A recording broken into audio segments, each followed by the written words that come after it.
Live sa RNP TV, balitang totoo, balitang kumpirmado, alisto, ora mismo. Magandang umaga, Pilipinas. Narito ang mga nagbabagang balita ngayong umaga. Traffic sa Commonwealth wala. Petsa ng pagtapos ng MRT-7 na banggit na.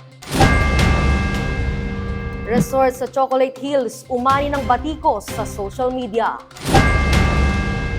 Nasa 6 na raang pamilya sa Barangay Alabang, Muntinlupa na sunugan. Mga jeepney driver na hindi sumali sa PUV modernization nangamba para sa kanilang kabuhayan. Umakyat na sa 78 ang nasawi sa landslide sa Barangay Masara. Publiko nagrereklamo na sa patuloy na pagtaas ng presyo ng petrolyo. At narito ang inyong tagapagbalita, Maritay Taroza at Janelle Sica. Pasado alas 7 na ng umaga, kung palis pa lamang kayo ng bahay at tandaan nyo ay sa Commonwealth Avenue, narito ang traffic situation mula sa live report ni Riza Bunda. Kamusta ang traffic dyan, Riza? Janelle, good morning! Mas lalo pang dumadami yung mga pasahero na naghihintay dito sa bahaging ito ng Commonwealth Avenue sa may bahagi ng Sentral. Yung iba nga, nasasakop na yung bike lane. Kaya paalala ng otoridad sa tamang sakayan.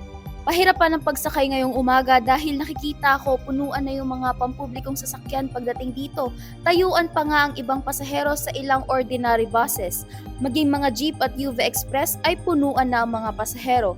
May libreng sakay naman ang MMDA pero marami talagang pasahero. Dagdag pa dyan ang susuunging traffic lane sa westbound lane o yung patungo sa elliptical road. May ginagawa kasing MRT-7 sa area ng Manggahan kaya nag-iimbudo yung mga sasakyan. Sa kabilang lane naman sa area ng Fairview ay maluwag na maluwag yung daloy ng trapiko. Nakadadagdag din ba ang traffic dyan sa paggawa ng MRT-7, Riza? Oo, Janelle, nakikita naman natin ngayong umaga na rush hour at talagang nakakagambala ang paggawa ng MRT-7 sa daloy ng trapiko. Ano naman ba ang update sa paggawa ng MRT, Riza? Ang MRT-7 ay kasalukuyang 60% ng ating completion. Nag-umpisa na ang delivery ng mga tren para sa MRT-7 nitong nakaraang taon at magpapatuloy yung delivery. Yung construction na yan sa susunod na mga taon. Kung makikita natin, tinatarget natin na magkaroon ng tinatawag na demonstration run para sa MRT-7 ngayong 2024 at full operations ngayong taong 2025 at 2026. Maraming salamat, Riza Bunda. Umani naman ng kabi-kabilang batikos ang isang resort sa Bohol na itinayo sa gitna ng Chocolate Hills. Para sa kabuuang detalye, narito si Dexter Caliedo. Dexter, ano ba ang paliwanag? Bakit nauna ang business permit mula sa government kaysa sa ECC mula sa DENR? Ano ba ang paliwanag nila dyan? Magandang umaga, Maritay. Ayun nga, ang sabi ng lokal na pamahalaan ng Sagbayan, hindi sila nabigyan o binigyan ng kopya ng Department of Environment and Natural Resources ng temporary closure order. Kinagulat na lamang nila na may ganito na palang utos ng DNR matapos itong maibalita at lumabas sa social media. Ngunit maliban sa ECC, kumpleto ang dokumento ng Captain's Peak. Mula sa transfer certificate ng titulo, DTI registration, Fire Safety Certificate, maging ang business permit na kaka-issue lang nitong Enero. Ayon sa Sagbayan LGU, sa mga balita at social media na nila nalaman na ipinapasara na pala ang resort. Aminado naman ang lokal na pamahalaan na kailangan na nilang maging mas mahigpit pagdating sa pagsusuri ng mga dokumento. At kaninang alas 10 nga ng umaga, may mga nagpunta na kawani ng DNR doon sa Captain's Peak at nagkikot sila at nagsagawa ng inspeksyon pero hindi na tayo pinalapit at hindi na rin sila nagbigay ng pahayag.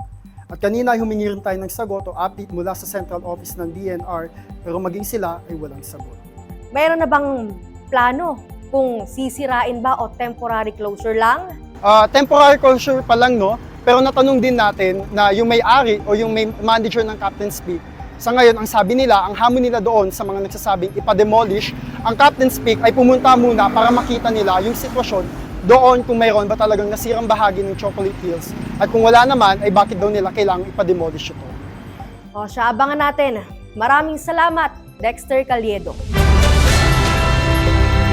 Alamin naman natin ang kalagayan ng panahon mula sa report ni Brian Calyada. Mga kaalisto, ihanda pa rin ang sarili sa banta ng matinding init at alinsangan ngayong Tuesday. Ayon sa Pag-asa, posible pong umabot sa 40 degrees Celsius heat index sa Dagupan, Pangasinan, kasama po dyan ang Baclota, La Union at Giwan, Eastern Samar.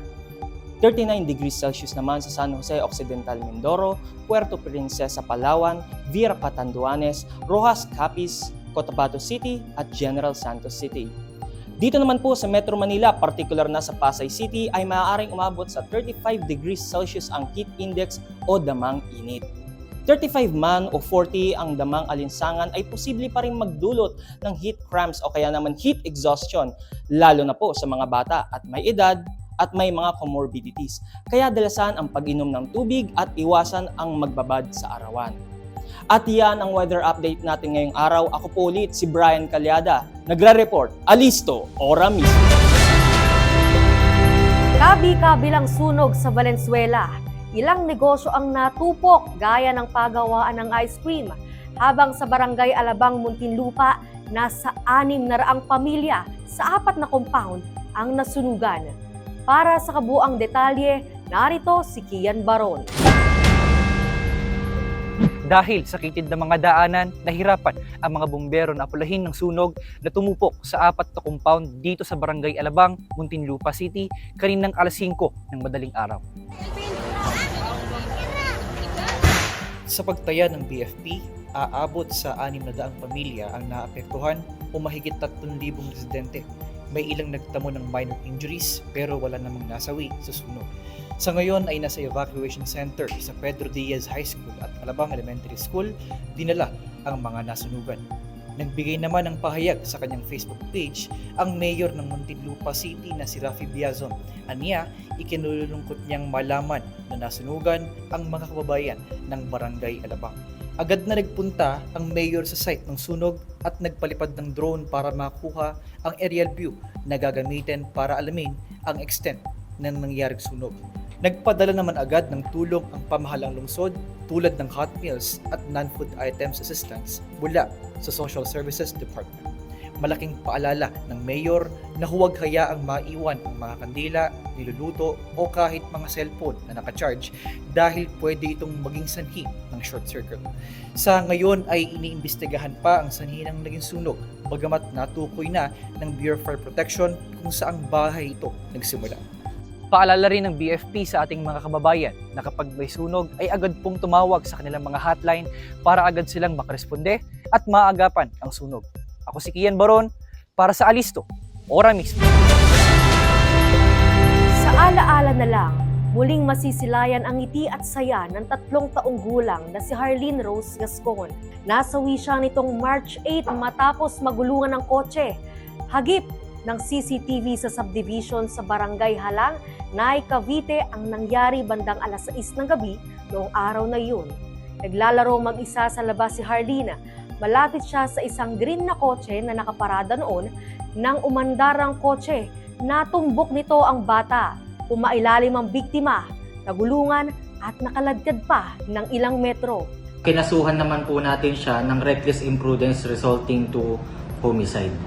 Dito po yung pamilya po ng bata, ang kapatid ko na idiretso nga po para nga daw may katarungan ng bata. Agad ding nadakip ng mga pulis ang sospek na nakapagpiyansa matapos pagbigyan ng korte. Kwento ng tiyahin, abala noon ang ina ng bata sa pagluluto habang ang ama ay may nilakad. Di raw nila namalayan na nakalabas na ng bahay si Harleen. Bigong ma-revive ng mga doktor si Harleen. Agad ding nadakip ng mga pulis ang sospek na nakapagpiyansa matapos pagbigyan ng korte. Nangangamba para sa kanilang kabuhayan ang ilang jeepney driver na hindi sumali sa PUV modernization. Paliwanag nila gustuhin man nilang sumali sa program ay hindi nila kayang bayaran ang napakamahal na modern jeep. Para sa iba pang detalye, narito si Katlin Dativo.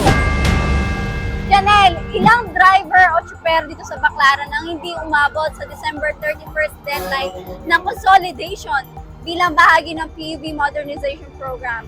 Hindi raw nila sigurado kung ano ang mangyayari sa kanila. Ang sigurado lang sa ngayon ay kailangan nilang kumain at kumita ng pera. Kaya sa ngayon ay tuloy muna ang biyahe.